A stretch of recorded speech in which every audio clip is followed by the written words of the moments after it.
குடிமகளே, சேயத்தன் சிந்தையிலே சில காலம் நின்றாட, வாயார உன்னை அழைத்திட்டேன் வந்திருந்தேன் நடமாட என்று தமிழ்த்தாயை வணங்கி என துறையை தொடங்குகிறேன்.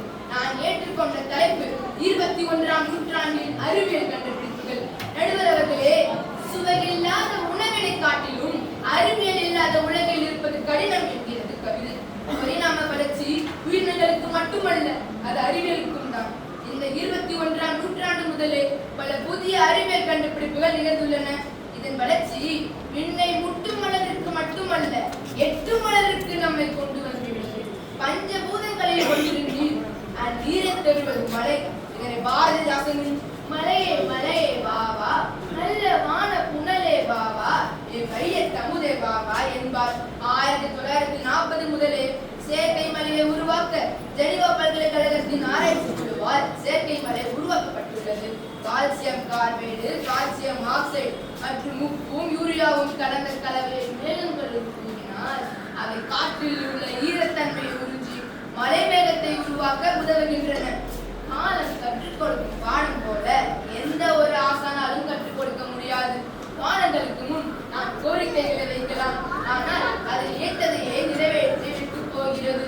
காலங்கள் மாறலாம், நான் நினைவுகள் மாறாது என்பர் ஆல்பர்ட் ஐன்ஸ்டீன் கால பயணம் சாத்தியம் என்றார்.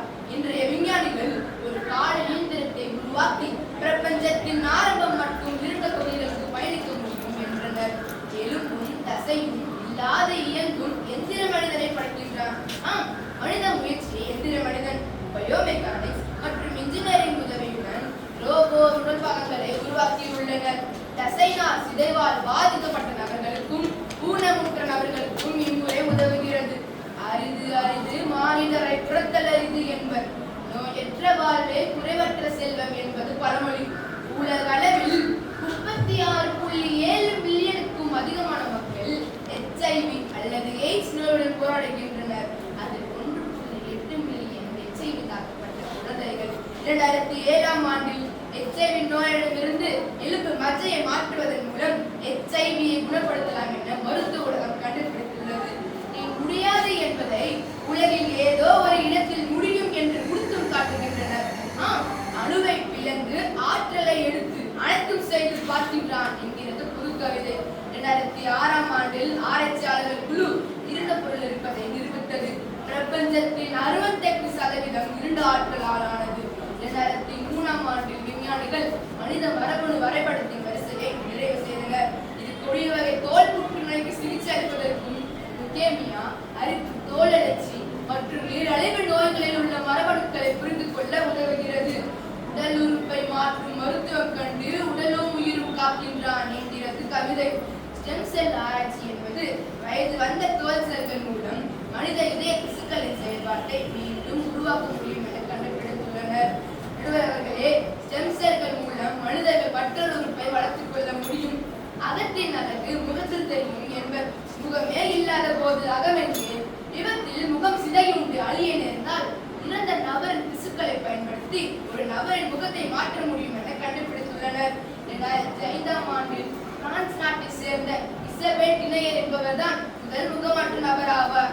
படைத்தவனுக்கு படைக்கும் படையல் கூட உழவனின் படைப்புதான். உழவுக்கும் தொழிலுக்கும் வந்தனை செய்வோம் என்பார் பாரதி. அந்த உழவின் எத்தனை கண்டுபிடிப்புகள்!